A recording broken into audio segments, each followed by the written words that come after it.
everybody, glad to have you here. This is the blush tag. I was tagged by my girl Erica Jones, so check out her channel. I think I mentioned that I was going to do this a few videos back when I was doing the Perfect Palette 2 tags. So there have been some really cool tags going around, and I thought it's time to do the blush tag. And as I was kind of digging through my collection and thinking about how I was going to answer these questions, I was just thinking, like, I really like these tags. There are some tags that are so fun and so thought-provoking, and I just like the concept that you can watch one YouTuber and see how they answer the questions, and then you can jump around to someone else and see how someone different answers the very same thing. And I also like tags because, especially with this one, certain questions may be answering the exact question or the exact kind of product a viewer might be wondering about. So I think they can be very informative in that way too. So number one, first question is best packaging. I'm gonna have to give that to the Balm. I love the Balm's line of blushes, and I really like how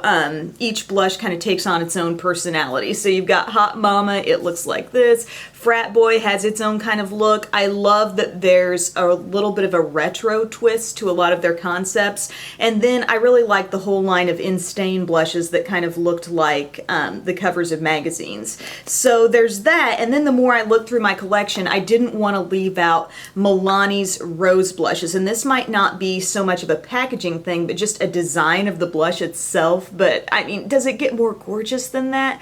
That big, beautiful rose design. We go from that softball question to like the hardest one of the whole thing, which is prettiest color. How does one answer that? I mean, somebody who's got a zillion blushes is going to give you an answer that's like, well, I love this one and this one and this one. So that's kind of what I'm going to do here. Because I've got several that I think are the absolute prettiest color, and I just couldn't narrow it down any further. So one is the Too Faced Sweethearts blush in Peach Beach. I've talked about this often.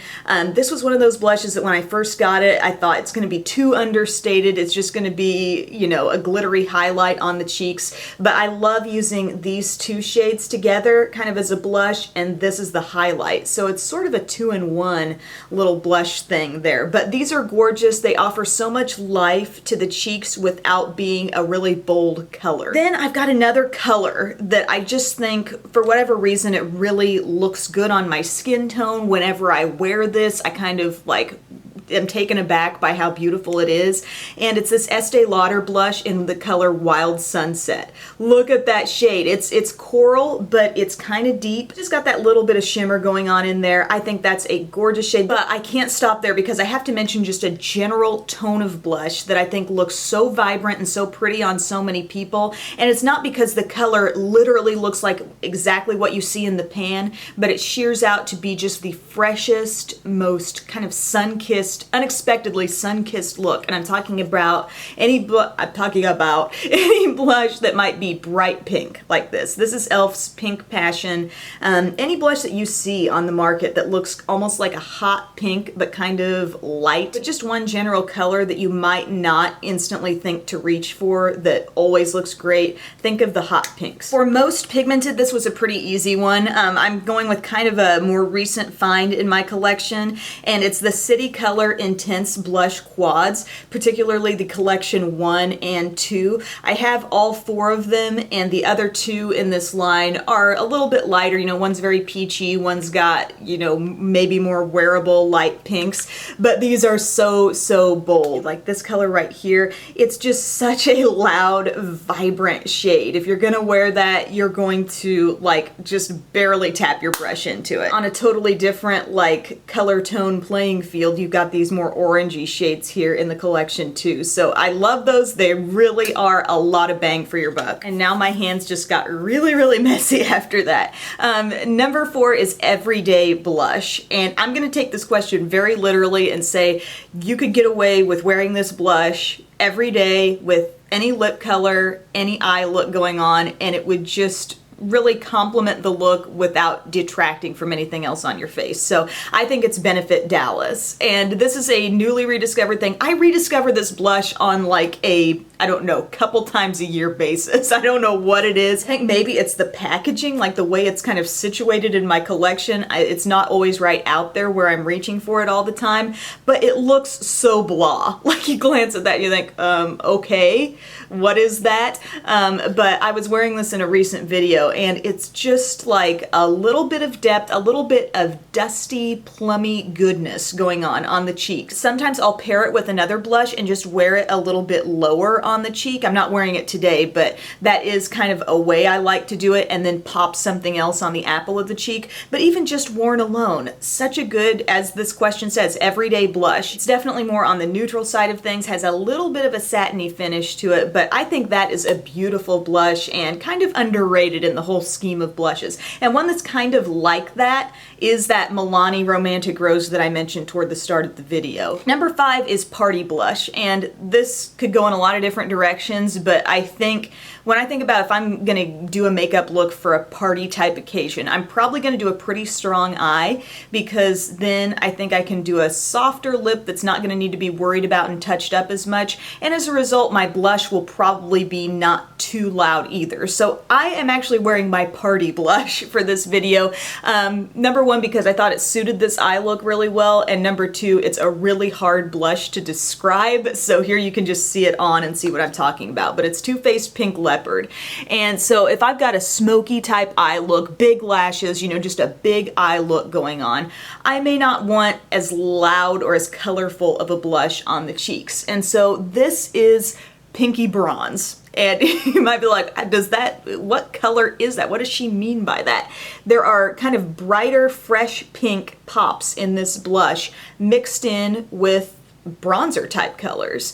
And when you mix that all in with your brush, you still get a little bit of pink on the cheeks. That's what you're seeing here. But it has this kind of soft bronzy sheen mixed in. And when I swatch this, a swatch does nothing for it, because it looks like just kind of a soft golden bronzer, and the pink, you know, just swirling your finger over and over in this, the pink doesn't shine through. But when you just tap a brush directly into it and make sure you're tapping on one of the pink areas, you get this kind of a look. And there's definitely some sheen to it. So I love this blush. It's just really hard to describe, and it would be something that's great paired with a more intense eye. Regret purchasing. This is an interesting question, because I just recently decluttered a lot of things out of my blush collection, and so things that I didn't like kind of are going by the wayside now. And on top of that, being who I am, being a beauty YouTuber who is always reviewing things and finding use in reviews, whether they're positive or negative, I oftentimes don't regret, even if it's something that didn't work for me. If I can pass along useful information to you guys as a result, then I don't regret it. So I'm going to talk about a blush that I regret doing something to, and that is this Melba blush from MAC that I tried to depot, and it failed. I used the little straightener method to try to heat up the product, and I didn't let it go long enough, and so I started just prying it out, and I started getting impatient, and I really cracked it badly, and then I used alcohol to try to mesh it all back together, and I don't know. I'm still seeing the right color here, I guess, but it's not as good as it once was. So I really regret trying to depot that. And least used blush, that would have to be this little sample of Benefit Dandelion, because this blush is just too light to show up as anything on my cheeks. In fact, I think my cheeks like look worse as a result of having this on, because even any natural color that might be coming through that my cheeks might have, or any color coming through from a bronzer that I'd already put on, I put this blush on top of it, and it's like it just waters everything down. And it's maybe for the fairest of the fair, this might show up a little bit more, but for me it just doesn't do enough. And what's interesting is Benefit is kind of going through this phase right now where they're putting out new versions of Hoola and Dandelion, like some different types of products, different formats, and some of those I really like, but I just have never been able to rally around the powder Dandelion version. Let me know if you want to see the more reviews and stuff on those Benefit things, by the way. Number 8 is most used / never let go of. This would have to be Frat Boy from the Balm for me. Looking like very long-term, big scale over my collection, what over time do I reach for again and again? What do I think of as a no-brainer blush? What is one that I almost always travel with? It's this one, and this shade is just, it's Pinky Peach. That's kind of what it is. It's a very warm pink, and it's matte, and it doesn't take up a lot of space just from a practical sense. This is a very easy to take with you type blush. It's always that kind of shade that you can throw on with very little effort, very little product needed, and you just look healthier for wearing it. So I would say this is one of my most used blushes of all time. And that question rolls right into favorite blush brand, and for me it's gotta be the Balm. I mean, and it's for a lot of reasons. The most important and most practical would be how the quality is so great. The pigmentation is always great with blushes from the Balm. And I love how they've really put out some iconic blushes that you just know, like Hot Mama. Yes, people know that name. Frat Boy. The In-Stain blushes were just, I think, groundbreaking in terms of an awesome formula that really, really lasts. Definitely is like a staining type of powder blush. And if you're really wanting to sample a lot of different things, I've said this many times, but get the In the Balm of Your Hand palette where they've downsized several different blush products that they make. The packaging is always like spot on. Love their concepts. It's like people really sat down and put their heads together and came up with super fun, creative ideas. Greatest blush discovery last year. This is question number 10. I would say it was the Becca Afterglow palette. And so this is a blush and highlight palette. It has several of Becca's shimmering skin perfectors here: Moonstone, Rose Gold, Topaz, and then the blushes in Wild Honey and Flower Child. So I love the blushes in here, but I also love the ability to layer these beautiful highlights with those blushes, get different looks, get varying levels of glow on the skin, all within one palette. And I like when brands, just like I mentioned with the Balm, I like when they put out palettes that actually contain products that aren't limited edition, that are regular fixtures in their line, so people can try them and see if they like them, and if they do, you know, they'll still be around to purchase in a full size. Number 11 is most practical. One is the Becca Beach Tint, and so this is a kind of liquid gel stain type thing, and I think it's most practical because first off, it's very small, doesn't take up a lot of room. You can use it on both cheeks and lips, and also it truly does stain. It lasts a long time. You're not going to be going back to reapply it really frequently. It's just a really nice kind of low maintenance, very practical blush type product, and one that I think has the most impact is the shade called Raspberry. The least practical blush I'm gonna say is my Physicians Formula Ultra Nourishing Argan Oil blush. I have it in the shade Natural, and I don't know if you can see if you get a close-up look here. This blush was once coated with a glitter overspray. Oversprays are one of the biggest annoyances in the makeup world in my mind because they're there strictly to draw you in as a consumer. You see it on the shelf, you're like, oh my gosh, that looks so beautiful. That's not even designed to stay on the product. It's like if you're gonna dress it up, dress up the packaging, dress up the box that it's in, but don't like put something that's only expected to be temporary on here.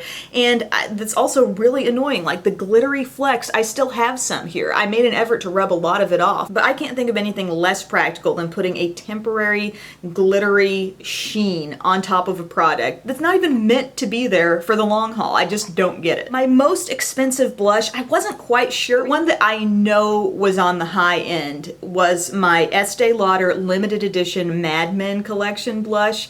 Get a load of this packaging.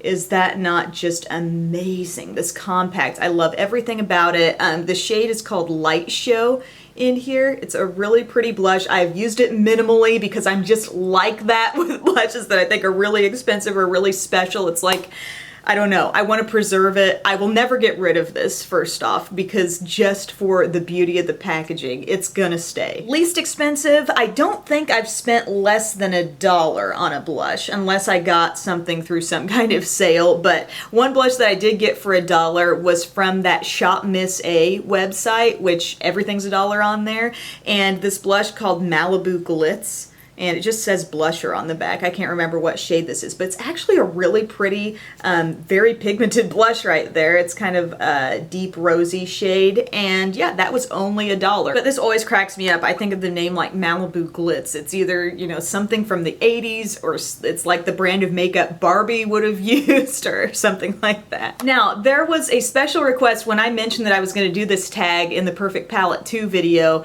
I noticed people in the comments section saying, when you do the the blush tag, will you add in a category for longest lasting blush? In my opinion, the longest lasting blushes that I have are the Balm In Stain blushes, which they're a powder blush, but they actually do kind of stain. In other words, if you're to swatch these blushes on your skin, you would have a hard time fully removing that swatch. Like, you can rub over it, the powder actually stains the skin. It's crazy. And more recently, when Kristen Game gifted me several of the Clinique Cheek Pop blushes, I realized, oh my goodness, it's the same kind of thing going on here. It's a powder blush, and I mean, these should win a packaging award too. They're not a rose, but they're like a daisy in there, and I love that.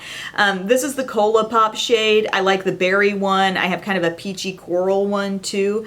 But these do the very same thing in that they're very pigmented powders, but when you go to rub over them, you know, you can detensify it a little bit, but overall that powder blush is staying in place. So if you're looking for really great long wear blushes, regardless of your skin type, I think the Balm or Clinique would be great brands to look to. And then I wanted to add even one more category to this because I think blush palettes are just growing. More and more brands are putting them out. And a couple of my favorites that I wanted to talk about, first off, the Becca Afterglow. As I mentioned earlier, this was a great find over the past year.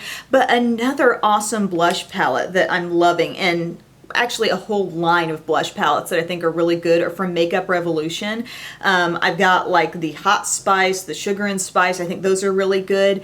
And more recently I came across this one. It's called Golden Sugar 2 Rose Gold. And it's got like all these shimmery blushes and then a couple of really neutral, almost contour type shades. And these are big blush palettes with a nice mirror, really nice quality, but they're $10 or so. And the other day I was wearing this shade and it's so shimmery, it's so glowy, but yet beautiful colors. So if you're down for some shimmery blushes, this is a great option. But like I said, look into some of the other blush palettes that Makeup Revolution makes as well, because they are good quality, nicely pigmented blushes, and I enjoy how they include some variety in the palettes. Like, you won't just find all matte or all shimmer. They will do sometimes a couple of really shimmery ones, and then a couple of matte, and a couple of almost satin finish. I love how I sit down and I think, oh, this is going to be a quick video. I have a way of making a quick video a really dang long video, but I'm glad you enjoy these tags. Thank you so much for watching. Check out Erica's video. I'll link to that, and have an awesome day. I'll see you guys soon. Bye.